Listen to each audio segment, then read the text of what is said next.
Okay, so let's get into it.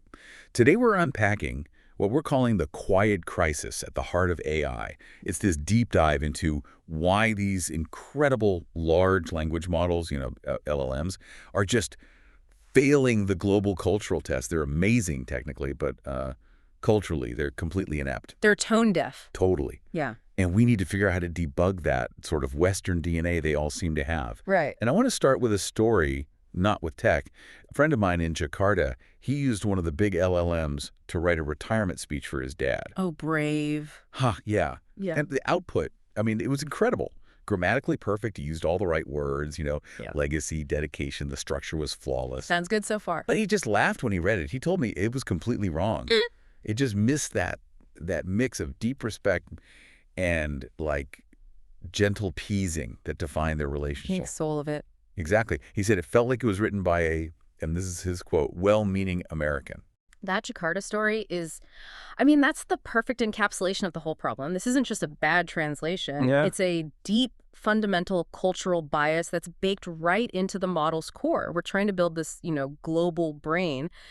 But the brain was fed a diet of almost exclusively Western stuff. Hollywood movies, Reddit. Exactly. Hollywood references, Silicon Valley legal ideas, a very specific online sense of humor.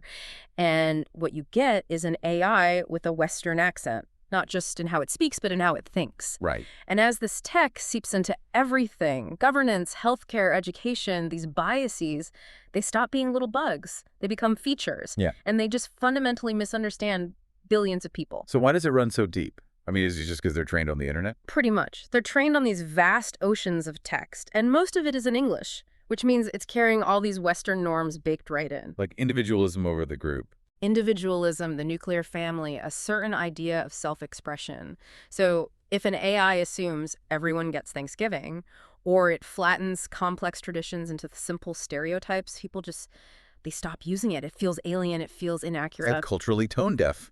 And you miss out on solving real local problems. And that's why the adaptation can't be a one-size-fits-all thing. You can't treat, say, India as one single place. It's got over 1,200 languages. Wow. So you need these really tailored surgical tweaks that bring in psychology, behavioral science, not just more data. Okay, so let's go there. Let's go region by region. How about we start with India, that vibrant mosaic of 1.4 billion people. What does adaptation look like there? Well, in India, you're dealing with, staggering variety. You have 22 official languages. You have everything from ancient Tamil poetry to modern Bengali sarcasm. Punjabi humor, right? Exactly. So you need to fine-tune models on that regional data. The AI has to understand high-context communication where so much is implied, not just said. It needs to get references to arranged marriages or the feeling of Diwali. And what about governance? I hear a lot about India's AI autonomy. Yes, and that's critical. Through things like the India AI mission, they're pushing for their own homegrown models. They want to avoid depending on foreign tech and make sure the ethics reflect their own society. That makes so much sense. Okay, let's jump over to the Middle East. The challenge there is more than just the language, right? Arabic is a whole spectrum. It's a spectrum, from formal fuchsia to all the local dialects. But you're right, the bigger thing is the cultural operating system. It's built on honor, hospitality, faith. And AI there has to get the rhythm of Ramadan. And what about something like inshallah? Exactly. It's not just a filler word. It's a worldview. It's a profound statement about faith. And behaviorally, the AI's tone needs to reflect a more collectivist mindset, where group harmony is often more important than, say, blunt efficiency. Okay, now let's go north. Japan, Korea, China, huge tech powerhouses, but very different cultures. Very different. Here, you're dealing with things like face-saving, respect for hierarchy, social harmony. So you need to train the models on data that understands, in Japan, that concept of group harmony. And in China, something like Guangxi. Guangxi is absolutely critical. It's not just a network. It's this web of deep reciprocal relationships. The AI needs to understand that sometimes silence is the most respectful answer. You can't have it giving blunt, American-style feedback that would cause someone to lose face. It's a completely different rule book for interaction. A different universe. And then we have the immense continent of Africa. Over 50 countries, thousands of languages. Yeah, and here, the conversation often starts with decolonizing the LLMs. We have to ditch the Western lens. So what does that mean in practice? It means building models for low-resource languages, Swahili, Yoruba. It means embedding themes of community, inspired by philosophies like Ubuntu and resilience. And the governance, often led by the African Union, is focused on inclusion, on using AI to leapfrog gaps in healthcare or finance. And what about Eastern Europe and Southeast Asia? They often get overlooked. They do. In places like Poland or Ukraine, you have this deep history of post-Soviet resilience, a very specific, dry, dark humor. The AI needs to capture that. It can't just be generic humor. No. And in Southeast Asia, it's all about mastering indirectness, the art of saving face. So you see regional models like Sea Lion being built to handle that multilingual, high-contact vibe, integrating Buddhist values to avoid just erasing the local culture. So, okay, it's clear.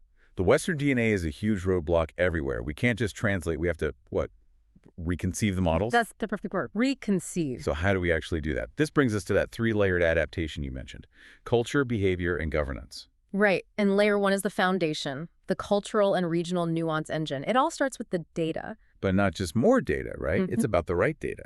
It's all about curated quality. If your source data is 80% English from Western sites, your output will always have that American accent. You need huge, high-quality data sets of regional literature, local movies, local social media. And it has to know the local heroes, not just the global ones. Exactly. The model needs to recognize Chhatrapati Shivaji Maharaj as easily as it recognizes George Washington. It needs to know Sun Wukong, BTS, Wolof proverbs. And festivals, food, feelings. Not just knowing Diwali is a festival of lights. It has to know the emotional charge, the smell of the food, the noise of the family, the feeling of reflection.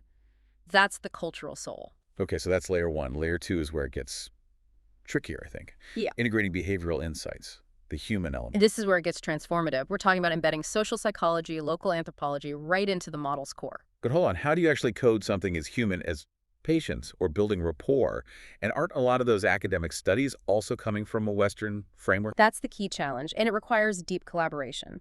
It means working with local anthropologists, local sociologists to basically write the user manual for human interaction in that region. So you teach it concepts like power distance. Yes, you teach it power distance, collectivism versus individualism.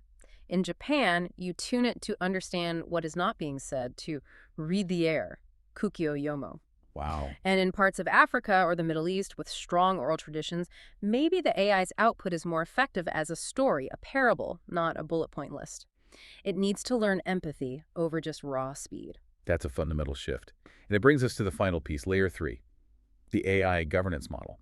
Because even if you build a culturally perfect AI, the legal framework could still break everything. Absolutely. Imposing one set of rules is just a new kind of digital colonialism. The definition of harm or bias is not universal. Right. China's model is all about social stability. While the EU's GDPR is intensely focused on individual privacy, India, as we said, is building its own path around data sovereignty, balancing democracy and religious sensitivities. And African nations are prioritizing community rights. So the future has to be a patchwork of sovereign AI governance. The tech has to be flexible enough to understand that what counts as harmful speech in Berlin is very, very different from what counts as harmful speech in Riyadh. So when we step back, the path is actually pretty clear. LLMs with that default Western DNA just won't cut it. The future has to be about cultural co-creation. Local data, local teams, local values, built in from day one. We need models that actually mirror the world's diversity. Right. Because culture isn't noise in the data that you need to clean up. It is the data. The future isn't one AI to rule them all. It's 1,000 AIs, each speaking its people's soul. 1,000 AIs, each speaking its people's soul. I love that. And that leaves us with a final thought for you, our listener, to take away. If intelligence is about solving problems and real understanding is about knowing the context, what's the one local cultural truth, an idiom, a social rule, a local story, that's most critical for an AI to get right in your corner of the world? And how would that radically change how it interacts with you?